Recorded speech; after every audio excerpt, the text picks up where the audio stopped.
Hi, I'm Ward Blackwell. Welcome to Front Street 411.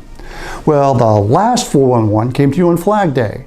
Now we're just a few days shy of the 4th of July, aka Independence Day, and with this year being the USA's 250th, we should both contemplate and celebrate.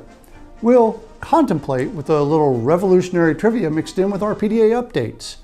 Be ready to hit pause on the video after I ask the questions to give yourself time to think of the answers. First question, how many Americans signed both the Declaration of Independence and the Constitution? Answer?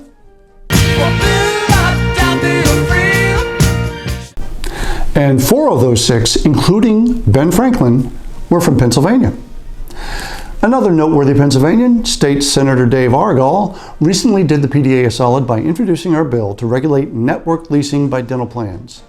If passed, SB 1378 is expected to improve the business practice environment for Pennsylvania dentists and increase access to care by attracting more dentists to practice here. PDA's lobbyists, government relations team, and volunteer leaders are currently advocating strongly to get this bill moving out of the Banking and Insurance Committee and to the full Senate for a vote. Something else PDA is doing that could help dentists with the business side of practicing is the new tip sheet we've developed for reviewing employment agreements. Among many topics, this guide covers things like employment status and restrictive covenants. Along with the PDA Palm program and ADA's contract analysis service, this quick tip is part of a full package of resources to assist both employee and employer members before you sign. Okay, more trivia. Which population is larger, the city of Chicago today or the original 13 colonies at the time they gained independence? Answer? By contrast, Great Britain had a population of about 8 million in 1776. Subtract the 500,000 Americans who were enslaved at the time, and Britain was 4 times bigger than us. In terms of upsets, it wasn't quite the 69 Mets, but darn close.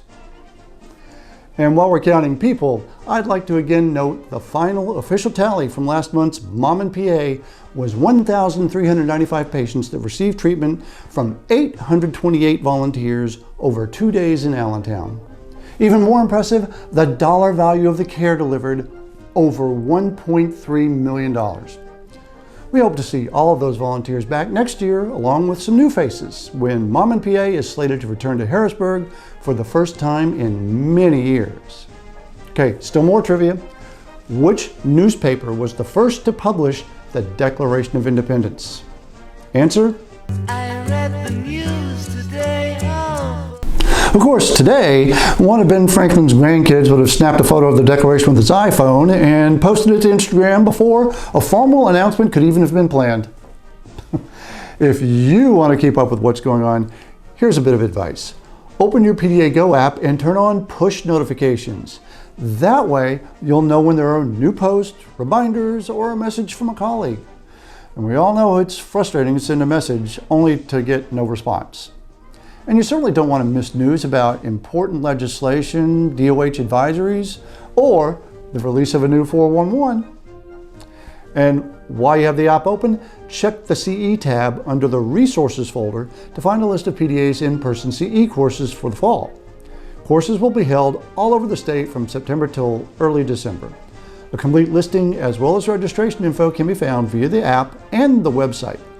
And by planning ahead, you won't be stuck next spring looking for any course you can take at any price with that March deadline to renew your dental license looming over your head. Okay, final Jeopardy. Many of you know that John Adams and Thomas Jefferson both died on the 4th of July in 1826.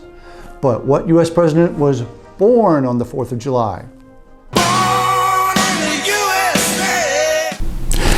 Dang, I was going to say Tom Cruise. Well, that ends the contemplation. Now on to the celebration. Can't do fireworks inside.